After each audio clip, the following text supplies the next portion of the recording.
बिस्मिल्लाहिर्रहमानिर्रहीम। अस्सलाम वालेकुम। साइंस लर्निंग इंस्टीट्यूट में खुशामदीद। आज का टॉपिक है find the cube root of given numbers. Number A है 64, बी 347 और सी 1331। प्राइम फैक्टराइजेशन मेथड के जरिए से इसको क्यूब निकालते हैं। करते हैं इसको स्टार्ट। नंबर्स मैंने थोड़े से डिफरेंट करके लिए हैं, उनमें क्या डिफरेंस है ये मैं आपको बता दूं। यहाँ देख रहे हैं आप, ये जो नंबर है 64, ठीक है। अच्छा, मैथ्स में पढ़ते यूं है 64, लेकिन अगर आप यूं काउंटिंग जब शुरू करते हैं तो यूनिट ये है, यहाँ से नंबर शुरू होते हैं, ठीक है। तो यूनिट की जो लाइन है, ये यूनिट का जो नंबर है, ये मैं अंडरलाइन कर रही हूँ तरह से आपको समझाने के लिए। इसको देखना जरूरी है। अगर तो ये इवन नंबर है, इवन नंबर कौन से होते हैं जो 2 के टेबल्स में आते हैं, तो फिर तो आप डायरेक्ट 2 से शुरू कर देंगे, ठीक है। अगर ये ऑड नंबर है, जैसे कि ये ऑड है और वो ऑड है, ठीक है। कौन सा देखना है आपने? राइट हैंड साइड से यूनिट देखना है, जिसको हम यूनिट कहते हैं। ये देखिए, अगर तो ये इवन नंबर है तो फिर ये आप 2 के टेबल से कर सकते हैं, ठीक है। अगर ये ऑड है, जैसा कि ये क्या है, ऑड नंबर है, तो फिर आपको ऑड नंबर ही लेना होगा। या 3 को देखेंगे, या 5 देखेंगे, या 7 देखेंगे, या 11 देखेंगे, ठीक है। ये ऑड नंबर्स जो है वो आप देखेंगे। अब इसको मैं पहले सॉल्व करती हूँ 2 के टेबल से, सही।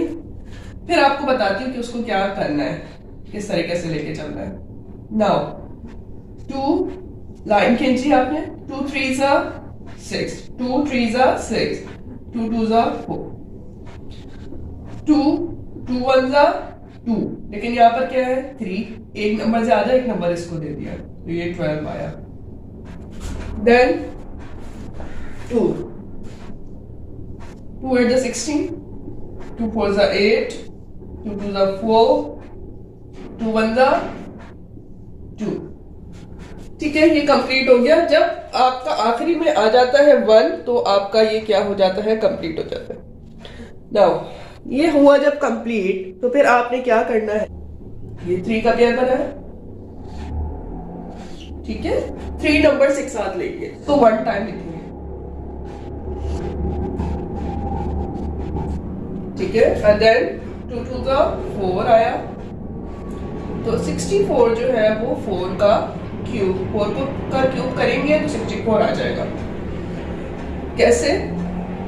आप क्रॉस चेक भी कर सकते हैं, मैथ्स में मैंने आपको पहले भी बताया था, क्रॉस चेक कर सकते हैं। 4 को 3 टाइम्स करें, 4 4 16, 16 4 64, सही। क्रॉस चेक हो गया, आपको पता चल गया, आपने यहां से जो शुरू करके यहां तक लेकर आया, आपका आंसर आ गया बिल्कुल सही।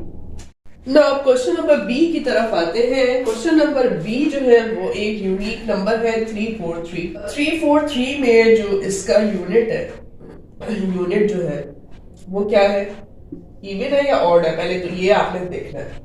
It is an odd number, ठीक है। जब ऑड नंबर गिवन होता है ना, तो फिर ये ऑड नंबर से ही करना पड़ता है, यानी 3 5 7, इनमें से कोई नंबर्स आपको लेने पड़ेंगे, ठीक है, इसको सॉल्व करने के लिए। ये तो हो गया डिसाइड। नाउ मैं क्वेश्चंस लिख रही हूँ 3 4 3। अब सबसे पहले ये जहन में आ रहा है, यार 3 3 है, ऐसा है यूनिट में, तो 3 से ही चला जाएगा।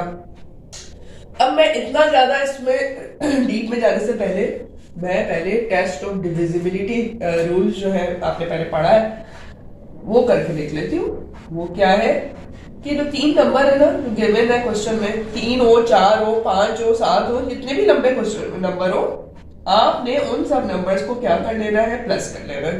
प्लस करके आपका क्या आंसर आ रहा है, 3 3 6 7 8 9 10, ठीक है, ये आ रहा है 10। अब आप ये मुझे बताएं कि 3 के टेबल में 10 आता है? नहीं आता 3 के टेबल में 10।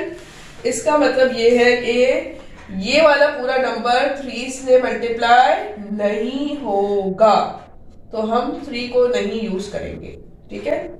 अब टेस्ट ऑफ डिविजिबिलिटी आ गया दूसरे नंबर का जो है 5। अब ये आप नंबर फाइंड करना है कि 5 के टेबल से जाएगा कि नहीं जाएगा, पहले ये पता करें। उसका टेस्ट ऑफ डिविजिबिलिटी ये है कि ये जो यूनिट है, इसको वर्स भी कहते हैं, इसमें अगर 0 या 5 होगा तो फिर ये 5 के टेबल से जा सकता है। अगर नहीं होगा तो फिर ये डिविजिबल, ये 5 के टेबल से नहीं जा सकता। सही है, तो ये भी ऑप्शन खत्म हो गया। अब हम जाते हैं थर्ड ऑप्शन की तरफ जो कि है 7। नाउ अब मैं 7 की तरफ आ गई हूँ, मैं 7 से करती हूँ इसको। ये आपको समझ में आ गया टेस्ट ऑफ डिविजिबिलिटी। 7 के टेबल में 3 आता है, नहीं आता। 7 0 0। अब 7 के टेबल में 34 आता है, नो। 34 से छोटा क्या है? 7 4 28। 28 के बाद आप काउंट करें, 28 29 30 31 32 33 34। 6 नंबर ज्यादा है, 6 नंबर हमने इसको दे दिए, तो ये क्या बन गया? 63। 7 के टेबल में 63 आता है, यस। How many times? 7 9 63।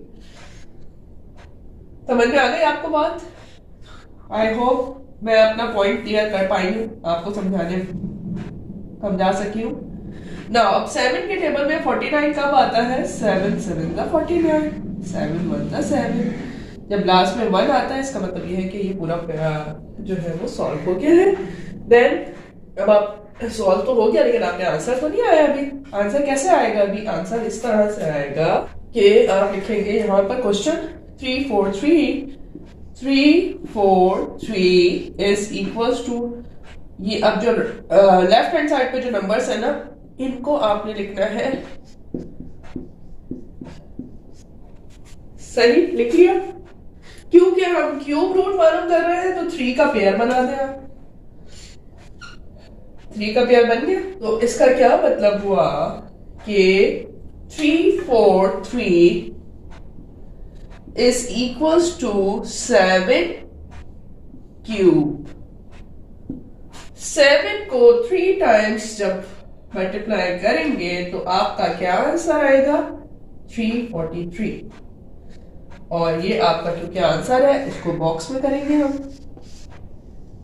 और खूबसूरत सा लिखेंगे साथ में आंसर। अब क्वेश्चन नंबर सी की तरफ चलते हैं।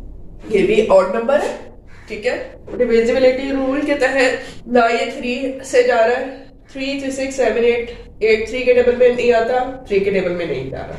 लास्ट नंबर 0 या 5 है, नहीं है, 5 के टेबल में नहीं जाएगा, ठीक है। ये सिंपल 11 के टेबल में जाएगा। तो हम इसको सॉल्व करते हैं 11 से। 11 1 11, लेकिन यहां पर तो 13 है, 13 है, ठीक है। 11 1 11, मैंने कहा आपसे 13 है, इसका मतलब ये कि 2 नंबर ज्यादा है। 2 नंबर हमने इसको दे दिए, यहाँ पर छोटा सा लिख दिया 2, ये 23 हो गया। 11 2 22 होता है, एक नंबर ज्यादा है, यहाँ पे 23 है, एक नंबर ज्यादा है। 11 के टेबल में 11 आता है, बिल्कुल आता है। 11 1 11, फिर दोबारा से 11 11 121, 11 1 11। सॉल्व हो गया आपका। कैसे पता चला आपको? जब तक 1 नहीं आ जाता आपका ये सॉल्व नहीं होता। फिर आप क्या करेंगे? क्वेश्चन लिखेंगे 1331 इज इक्वल्स टू, अब लेफ्ट हैंड साइड पे 3 11 है, तीनों 11 आप एक साथ लिख देंगे और 3 का पेयर बनाएंगे, तो 1331 is equals to 11 cube and it will be your answer. Method आपके सामने पूरा सॉल्व किया गया। होपफुली आपको समझ में आ गया होगा। नेक्स्ट वीडियो में जो है वो आप जानेंगे कुछ नया। मिलते हैं नेक्स्ट वीडियो में। Stay tuned.